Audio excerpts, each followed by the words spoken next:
Welcome to iDream media. So బ్రాహ్మీ ముహూర్తం అని చెప్తూ ఉంటారు. ఈ సమయంలో నిద్ర లేచి కొన్ని విధి విధానాలు పాటిస్తే కనుక ఖచ్చితంగా మనకు అన్ని సక్సెస్ అవుతాయని చెప్తూ ఉంటారు. సో దీని గురించి వివరాలు తెలుసుకుందాం. మనతో పాటు ఉన్నారు ప్రముఖ యోగా గురు అరుణాదేవి గారు. మేడం నమస్తే అండి. నమస్తే మా. మీరు ఇటు యోగా గురు అండి, స్పిరిచువల్ గురు. సో అన్ని కూడా స్పిరిచువల్ అంటే యోగా అండ్ హెల్త్కి సంబంధించి కంబైన్డ్గా చెప్తూ ఉంటారు ఒక ప్రాబ్లమ్కి సొల్యూషన్ అంటే. అయితే మ్యామ్ బ్రహ్మముహూర్తం గురించి చాలా గొప్పగా చెప్తారు. ఆ టైంలో నిద్ర లేవాలి, నిద్ర లేసి కొన్ని విధి విధానాలు పాటిస్తే కనుక మనకి సక్సెస్ అనేది ఖచ్చితంగా ఉంటుంది అంటారు. ఏంటి మ్యామ్ ఆ టైం ఏంటి, దానికి ఉన్న విశిష్టత ఏంటి, ఏం చేయాలి అసలు మార్నింగ్ లేయగానే? నువ్వు అన్నట్టుగా స్పిరిచువల్ గురు, యోగా గురు అంటే హెల్త్ గురించి కూడా చెప్తారు. హెల్త్ ఉంటేనే, ఆరోగ్యం ఉంటేనే భక్తి ఉంటుంది. అంటే హెల్త్ లేకపోతే మీకు స్పిరిచువాలిటీ అనేది ఎలా తెలుస్తుంది? Health important. హెల్త్ బాగా ఉండి, అంటే మీరు శారీరకంగా మానసికంగా ఆరోగ్యంగా ఉన్నప్పుడు మనకి అప్పుడు ఆధ్యాత్మికత అంటే ఏమిటి, భక్తి అంటే ఏంటి, భగవంతుడు అంటే ఏమిటి అనేది అర్థమవుతుంది. మీరు అడిగారు బ్రహ్మముహూర్తం అని చెప్పేసి. బ్రహ్మముహూర్తం అంటే మనకి 24 నిమిషాలని ఒక గడియ అంటాం. 24 నిమిషాలు ఒక గడియ. సో 48 నిమిషాలు అంతాన్ని ఒక ముహూర్తం అంటాం. అంటే 2 గడియలు కలిస్తే ఒక ముహూర్తం. ఒక ముహూర్తం అంటే లెక్క ఏంటి అంటే 48 నిమిషాలు అని అర్థం. అలా మనకి 30 ముహూర్తాలని ఒక రోజు అంటామంట. అంటే ఒక రోజులో మనకి 24 గంటల్లో 30 ముహూర్తాలు ఉంటాయి మనకి. ఈ 30 ముహూర్తాల్లో మనకి సూర్యోదయానికి ముందుగా వచ్చే ముహూర్తం అంటే ఒక 48 నిమిషాలు ముందే, ఇంకా 60 నిమిషాలు కూడా పెట్టుకోవచ్చు, ముందు వచ్చే ముహూర్తం బ్రహ్మముహూర్తము అని అంటాం. అంటే జనరల్గా చెప్పాలి అంటే బ్రహ్మముహూర్తము అనేది మనకి ఖచ్చితంగా 3 దాటిన తర్వాత నుంచి 5:30, 6 గంటల వరకు ఉన్న దాన్ని బ్రహ్మముహూర్తం. 3 to 6 ఎర్లీ మార్నింగ్. అవును, 6 వరకు. అంటే 2 గంటలు ఇస్ ద బెస్ట్, అంటే బెస్ట్ ప్రొద్దున్నే. ఎందుకు అంటారు ఇది అంటే, ఈ గడియలు ముహూర్తాలు ఇవన్నీ వదిలేస్తే అది బ్రెయిన్ టైం. మీకు ఇలా హెల్త్ వైపు చెప్పాలంటే మన శరీరంలో ఉన్న అన్ని అవయవాలకి ఒక్కొక్క అవయవానికి 2 గంటల టైం ఉంటుంది. అలాగే బ్రెయిన్కి వచ్చేసరికి ప్రొద్దున్నే టైం అన్నమాట.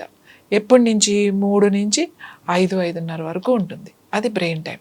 అంటే బ్రెయిన్ చాలా షార్ప్గా ఉంటుంది అని ఒకటి అర్థం. దాని తర్వాత పొట్టకి ఉంటుంది మళ్ళీ 9 వరకు ఏంటి, డైజెస్టివ్ సిస్టమ్ టైం. మనం తిన్న ఆహారాన్ని చక్కగా ఏం తిన్నా కూడా అది చక్కగా అరిగించేసి, అంటే ఆ టైంలో ఆ డైజెస్టివ్ జ్యూసెస్ కరెక్ట్గా ప్రొడ్యూస్ అవుతాయి. సో ఈ బ్రహ్మముహూర్తం మనకి ఎందుకు ఇంపార్టెంట్ అని అంటే, ముఖ్యంగా ధ్యానం చేసుకునే వాళ్ళు, ప్రాణాయామం చేసుకునే వాళ్ళకి, యోగా చేసుకునే వాళ్ళకి, ఏదైనా ఒక మంచి పని మొదలు పెట్టాలి అని అన్న వాళ్ళకి చాలా చాలా చాలా ఇది ఇంపార్టెంట్. చూడండి, ఇది వరకు మనకి గృహప్రవేశం అంటే మనకి తెల్లారుజామున ఉండే, పగలు వచ్చేది చాలా తక్కువ. అవును. ఇంకా మీరు ముందుకు వెళ్ళిపోతే పెళ్ళిళ్ళు కూడా తెల్లారుజామునే ఎక్కువ వచ్చాయి. తర్వాత 3 గంటలకి 4 గంటలకి పెళ్ళిళ్ళు లేచి ఎవరు ఉంటారు అని మన కంఫర్ట్గా అలా మార్చుకుంటూ వచ్చేసాం. ఇప్పటికీ కూడా మీరు మన దగ్గర కొన్ని జిల్లాల్లో వెళ్తే చాలా పర్టికులర్ వాళ్ళు 3 గంటలకు వస్తే 3 గంటలకే పెళ్లి చేస్తారు. గృహప్రవేశం అయినా 4 గంటే 4ంటికే చేస్తారు ముహూర్తం. అంటే పెట్టుడు ముహూర్తాలు అంటారు మాట ఇవన్నీ. ఎందుకు ఆ గడియల్లో చేయాలి అని అంటే, మనం ఏది చేసినా, ఇప్పుడు చదువుకునే పిల్లలు కూడా పొద్దున్నే ఆ టైంలో కనుక లేచి చక్కగా స్నానం చేసేసి చన్నీళ్ళతో బుక్స్ పట్టుకుని కూర్చుంటే, మీరు రోజంతా చదవాల్సిన సబ్జెక్ట్ అక్కడ 2 గంటల్లో చదివేయచ్చు. మొత్తం మీకు మీ మెదడులో అంత ఫీడ్ అయిపోతుంది అన్నమాట. ఫీడ్ అయిపోయి స్టోర్ చేసి పెట్టేస్తారు చాలా క్లియర్గా. మీకు ఏదన్నా అర్థం కానిది ఉందనుకోండి, అప్పుడు ఆ టైంలో కూర్చున్నా కూడా మీకు చాలా క్లియర్గా అర్థమవుతుంది. యోగా ధ్యానం చేసుకునేవాళ్ళు ఆ చక్కగా ఆ టైంలో కూర్చుని, చాలా సింపుల్, మీరు ఏమి చేయాల్సిన అవసరం లేదు, కూర్చోవడం, అలా అక్కడ ఫోకస్ చేసి ఆజ్ఞాచక్ర అలా ఫోకస్ చేసి ఆ టైంలో లేచి పొద్దున్నే స్నానం చేసి అలా కూర్చున్నారనుకోండి, మీకు తెలియకుండా ధ్యానం జరుగుతుంది. మీరేం పెద్ద ప్రయత్నాలు చేయాల్సిన అవసరం లేదు. అలాగే చాలామంది ఏం చేస్తారు, పొద్దున్నేనే లేస్తారు. ఏంటి, నేను పొద్దున్నే లేచి యోగా చేసుకోవాలి, పొద్దున్నే పూజ కూడా మనం పొద్దున్నే ఆ టైంలో గనక ఆ బ్రహ్మముహూర్తాన్ని లేచి మనం 4 గంటలకి లేచి స్నానం చేసేసి చక్కగా మీరు పూజ చేసుకోండి. ఎంత వైబ్రేషన్ మీకు వస్తుందో, అంటే ఆ మంత్ర చదువుతూ మీరు ఏం చదువుకుంటున్నారు అనేది అది ఏదైనా సరే, ఓంకారం చేసుకోవచ్చు, లలిత సహస్రనామం చేసుకోవచ్చు, లేకపోతే మీకు నచ్చిన మంత్రాలు ఏదైతే అప్పుడు గనక జపం చేసినట్టయితే, చాంట్ చేసినట్టయితే 100% బాడీ పూర్తిగా ఆ వైబ్రేషన్, ఆ వేవ్స్ని బాడీ అబ్జార్బ్ చేస్తుంది అన్నమాట. తీసుకునేది మామూలుగా కన్నా తీసుకునే శక్తి అప్పుడు ఎక్కువ ఉంటుంది. మీరు ఇప్పుడు ఏం చేస్తారు, చాలామంది ఏం చేస్తారంటే పొద్దున్నే లేస్తారు, లేచి ఇల్లు తుడుచుకోవడం, లేకపోతే అంటే క్లీనింగ్లోకి వెళ్ళిపోతారు అనమాట. ఆ క్లీన్ చేసుకుని 1 గంట 2 గంటలు ఈ ముహూర్తం అయిపోతుంది, బ్రహ్మ ముహూర్తం. నేనేమంటానంటే అవన్నీ మీరు ఎలాగో చేసుకుంటారు, తర్వాత మీరు లేచారు, ఫస్ట్ క్లీన్ చేసుకోవాల్సింది మన బాడీ, మన కాలకృత్యాలు తీర్చేసుకోవాలి, స్నానం చేసేసేయాలి, వెళ్ళి కూర్చోవాలి అంతే. మీరు ఇల్లు క్లీన్ చేసుకోవాలి, గడపలకు పసుపు రాయాలి, ముగ్గులు పెట్టాలి, ఇది తుడవాలి అది తుడవాలి అని అంటే మీకు 2 గంటలు అక్కడే వెళ్ళిపోతుంది, ముహూర్తం అయిపోతుంది మీకు. బ్రహ్మముహూర్తం దాటిన తర్వాత చేసేది వేరేగా ఉంటుంది. అదే పని బ్రహ్మముహూర్తంలో కనుక చేశారు అని అంటే చాలా బాగుంటుంది. బ్రహ్మముహూర్తము అని ఎందుకు అంటాము అంటే ఆ టైంలో చాలా కామ్గా ఉంటుంది. ఆ మార్నింగ్ అంటే సూర్యోదయానికి ముందు చాలా ప్రశాంతంగా ఉంటుంది. ఎప్పుడైనా మనకి మనసు బాగాలేదు, బాగా డిప్రెషన్లో ఉన్నారు, ఒక్కొక్కసారి మనకి చాలా సమస్యలు వస్తూ ఉంటాయి. అవి వీటికి అసలు పరిష్కారాలు ఏంటి, ఇంకా నా సమస్యలు ఇంతేనా, నేను ఇంకా నా జీవితంలో నేనేమి చేయలేనా, ఏది చేసినా కూడా నాకు ఫెయిల్యూర్ అవుతుంది, నేను సక్సెస్ అవ్వట్లేదు, ఇలాంటివి చాలా ఉంటాయి. పిల్లలకి కానీ లేకపోతే పెద్దవాళ్ళకి కానీ ఎవరికైనా సరే రాత్రంతా పడుకోకుండా ఆలోచించి విపరీతంగా, లేకపోతే రాత్రంతా చదువుకుని కరెక్ట్గా నీ బ్రెయిన్ టైంలో ఆ ప్రశాంతత టైంలో ఆ పాజిటివ్ ఆ వేవ్స్ ఉన్న టైంలో మనం నిద్రపోతారు. ఇలాంటి వాళ్ళు కనుక ఆ టైంలో కూర్చోండి, ఏం లేదు, చక్కగా చన్నీళ్ళతో స్నానం చేయండి. చన్నీళ్ళతో స్నానం చేస్తే అంత పొద్దున్నే అన్ని సీజన్లో, అది ఏ సీజన్ అయినా సరే, అదొక షాక్ బాడీకి ఆల్ ఆఫ్ సడన్గా ఒక షాక్ లాంటిది కనుక ఎట్లాంటివి జరిగినప్పుడు సెల్స్ బాగా యాక్టివేట్ అవుతాయి, సెల్స్ బాగా అబ్జార్బ్ చేస్తాయి, ఆక్సిజన్ కానీ న్యూట్రిషన్ కానీ ఇవన్నీ కూడా అబ్జార్బ్ చేస్తాయి, చాలా హెల్తీగా ఉంటాం. మీరు ఇప్పుడు లేటెస్ట్ రీసెర్చ్లో మీరు ఆస్ట్రేలియా కానీ లేకపోతే యుఎస్ కానీ జర్మనీ కానీ ఇటలీ కానీ యూరప్ కానీ చాలా పెద్ద కంట్రీస్లో కొత్తగా రీసెర్చ్ చేసి మీరు రోజు వేడినీళ్ళు స్నానం చేసినా ఏం చేసినా కూడా మీరు సడన్గా చన్నీళ్ళు చేయండి. చన్నీళ్ళతో కనుక స్నానం మీరు చేసినట్లయితే మీరు యంగ్గా ఉంటారు, మీరు 90ల్లో కూడా 50లాగా 30లాగా కనబడతారు అని చెప్పేసి. ఇప్పుడు మనకి చన్నీళ్ళ స్నానం మీరు చూసే ఉంటారు, చాలామంది సెలబ్రిటీస్ ఆ మంచులో వెళ్ళి ఆ మంచులో ఉన్న ఆ నీళ్ళల్లో ఆ -డిగ్రీస్లో మీరు వెళ్ళి ఒక్కసారి ఇలా మునిగి వచ్చేసేసరికి బాడీ అంతా కూడా మళ్ళీ న్యూ బాడీ అవుతుంది అన్నమాట. అంటే మనం ఆ చల్లగా అనిపిస్తుంది కానీ తర్వాత వచ్చేసరికి మనకి ఆ న్యూ లుక్ వచ్చేస్తుంది అన్నమాట. స్కిన్ కూడా ఇప్పుడు మన వాళ్ళు చెప్పారు అని చెప్పేసి చాలా మంది చన్నీళ్ళ స్నానం చేస్తున్నారు. చాలా మంది ఐస్ క్యూబ్స్ తోని ఫేషియల్ కూడా చేస్తున్నారు. ఎందుకంటే ఐస్ క్యూబ్ తో ఫస్ట్ బిఫోర్ మేకప్ కానీ లేకపోతే మీరు ముందు వెళ్ళేటప్పుడు స్కిన్ మంచి బ్రైట్ గా ఉంటుంది, మాయిశ్చరైజర్ గా ఉంటుంది, ఎక్కడైనా కళ్ళ కింద ఇట్లా ఉబ్బినట్టుగా కానీ అట్లా అన్ఈవెన్ గా కానీ లేకుండా ఉంటుంది అన్నమాట.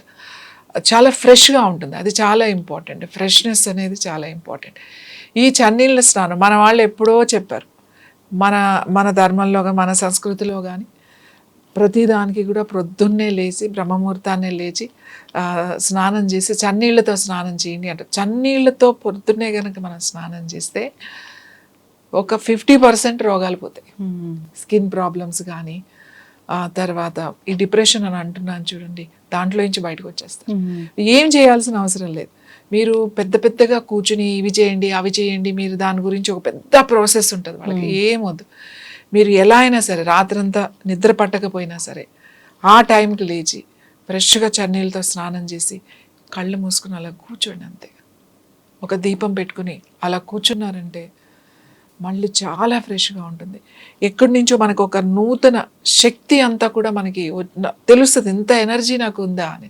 ఆ యూనివర్స్లో ఉండే ఆ ఎనర్జీ అంతా కూడా లోపలికి వెళ్తుంది, మన బ్రెయిన్ యాక్టివేట్ అవుతుంది. ఇది చాలా చాలా ఇంపార్టెంట్.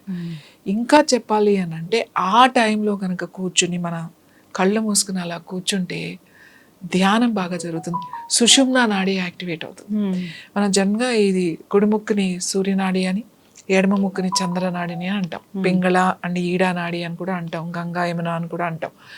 ఇంకొక నాడి, మెయిన్ నాడి ఇంకొకటి ఉంది. ఏంటి అంటే అది సరస్వతి నాడి అని చెప్తాం, సుషుమ్నా నాడి అని చెప్తాం, చిత్రనాడి అని చెప్తాం. ఈ నాడి ఎక్కడుందంటే మన స్పైనల్ కార్డ్లో ఉంటుందన్నమాట. డైరెక్ట్ మనకి మెడుల్లా అబ్లాంగేట్, ఈ వెనక ఈ బ్రెయిన్ స్టెమ్కి ఈ మైండ్కి అది కనెక్ట్ అయ్యి ఉంటుంది. చాలా చాలా ఇంపార్టెంట్ మనకి. ఈ 72,000 నాడులు యాక్టివేట్ అవ్వాలి అని అంటే మొత్తం ఈ స్పైన్ లోపల నుంచి మన ఈ హెయిర్ ఉంది కదా, ఈ జుట్టు, ఈ హెయిర్ లైన్ అంతా ఒక ఛానల్. ఇక్కడ ఎలా నాడి అంటే ఒక స్పేస్ మాట. ఇప్పుడు ఇక్కడ నాడి అంటే ఏంటి, ఒక చిన్న హోల్ ఉంది, ఇందులో నుంచి మన రంధ్రం ద్వారా శ్వాస తీసుకుంటున్నాం. అలాగే మా వెన్నెముక కింద ఆ తోక భాగం టిప్పు టెయిల్ బోన్ అంటాం, ఆ బోన్ కింద నుంచి దానికి ఒక సన్నని ద్వారం ఉంటుంది అన్నమాట. ఈ సన్నని ద్వారం గుండా మనం ఈ తీసుకున్న శ్వాసని దానిలోకి పంపించి దాని ద్వారా మీరు బ్రెయిన్కి తీసుకెళ్ళడం అనేది యోగ పద్ధతి. అసలు యోగా అంటే అదే కలపడం అనేది. అయితే ఈ టైంలో కనుక కూర్చుని మనం చేసే సుషుమ్నా నాడిని చాలా తొందరగా యాక్టివేట్ చేయొచ్చు. అదే ధ్యానం జరుగుతుంది అక్కడ, దానికి ఏం పెద్ద టెక్నిక్స్ అవసరం లేదు. ఈ టైం చాలా ఇంపార్టెంట్. అందుకే దీనికి బ్రహ్మ ముహూర్తము, బ్రాహ్మీ ముహూర్తము అని అంటూ ఉంటారు. మీరు చూడండి, బ్రహ్మ ముహూర్తంలో మీరేమి ఇది మంచిది, ఇది బాగాలేదు, ఈ టైంలో అలాంటివి ఏమీ ఉండవు. ఆ టైం ఏదైనా చేసుకోవచ్చు, మీరు ఏ పనైనా మొదలు పెట్టుకోవచ్చు. పెళ్లి చేసుకోవచ్చు, లేకపోతే గృహప్రవేశాలు చేసుకోవచ్చు, లేకపోతే ఒక మంచి కార్యక్రమం మొదలు పెట్టాలి, ఒక శుభకార్యం మొదలు పెట్టాలి, ఒక మంచి పని నేను ఇప్పుడు మొదలు పెట్టాలని అనుకుంటున్నాను అంటే it is the best time అన్నమాట. దానికి ఇంక ఏమీ చూడాల్సిన అవసరం లేదు. ఎందుకు అనంటే మన బ్రెయిన్ అది, మన బ్రెయిన్ టైం అది, అది ఏదైనా సరే అబ్జార్బ్ చేసేస్తుంది. చాలామంది పిల్లలు, స్టూడెంట్స్ ముఖ్యంగా ఫోకస్ చేయలేకపోతున్నాము, చదువుకుంటే గుర్తుండట్లేదు, ఎంత చదివినా అది నాకు అర్థం కావట్లేదు, ఎన్నిసార్లు ఎక్స్ప్లెయిన్ చేసినా కూడా నాకు అర్థం కావట్లేదు. అప్పుడు జస్ట్ లేచి స్నానం చేసి వచ్చి కూర్చుని అది చదువుకుంటే క్లియర్గా వచ్చేస్తుంది. అంత మంచి ముహూర్తం ఇది. మనకి ఇప్పుడున్న జనరేషన్ వాళ్ళకి తెలియదు కానీ 80s వరకు ఇప్పుడున్న జనరేషన్ వాళ్ళకి ఆ బ్రహ్మ ముహూర్తం అర్ధరాత్రి, వాళ్ళకి అసలు అంటే డే అండ్ నైట్ ఇలాగా మనకి గడియలు ముహూర్తాలు అలాంటివి ఏమీ లేవు. రాత్రంతా యాక్టివ్గా ఉంటారు అన్నమాట. ఇంకొకటి ఏంటంటే ఇది ఇప్పుడు ఒక ఫ్యాషన్ అయిపోయింది ఇప్పుడున్న జనరేషన్కి. నేను నైట్ పర్సన్ అని చెప్తారు, అదొక స్టైల్గా. I'm not day person, I'm night person అంటారు. నైట్ పర్సన్ ఏంటి అంటే వీళ్ళు రాత్రంతా ఎంతసేపు అయినా మేము మేలుకుని ఉంటాం, ఏదైనా చేసేస్తాం రాత్రంతా, మాకు అంత బాగుంటుంది, డే టైం మాత్రం చాలా లేజీగా ఉంటాము అని అర్థం. నేను చెయ్యగలను అనేది చాలా తప్పది. అది నువ్వు నీ బ్రెయిన్కి ఇస్తున్నావు. నువ్వు ఏదైతే చేస్తున్నావో అనుకుంటున్నావో పదే పదే పదే నైట్ పర్సన్, నేను నైట్ పర్సన్ అని అనుకుంటే నీ బ్రెయిన్ అదే తీసుకుంటుంది. నేనేమంటాను అంటే నైట్ పర్సన్ అంటే రాత్రంతా మేలుకుని ఉండడం. ఈవెన్ నువ్వు 12 వరకు 1 వరకు మేలుకుని ఉంటే కూడా మీ హార్ట్ ఫంక్షన్ చేంజ్ అయిపోతుంది, మీ సెల్ ఫంక్షన్ చేంజ్ అయిపోతుంది. ఎందుకంటే దానికి అప్పుడు నిద్ర ఉండాలి. నిద్రలోనే మనం ఎప్పుడైతే మనం నిద్రపోయే టైము చాలా మంచి టైం ఏంటి, కరెక్ట్ టైం 12 to 3. చాలా డీప్ స్లీప్లో ఉంటాం మనం. అప్పుడు 3 తర్వాత మనం మెలకువ అనేది వచ్చేస్తుంది. ఆ 12 to 3లో నువ్వు 1 o'clock వరకు మెలకు నుండి అప్పుడు వచ్చి పడుకుంటే నీ బ్రెయిన్ ఏం యాక్టివ్గా ఉంటుంది. అందుకే మనం స్ట్రెస్లోకి వెళ్ళిపోతున్నాం. స్ట్రెస్లోకి ఎందుకు వెళ్ళిపోతున్నాము అంటే ఎక్కువ పని చేయట్లేదు మనమేమి.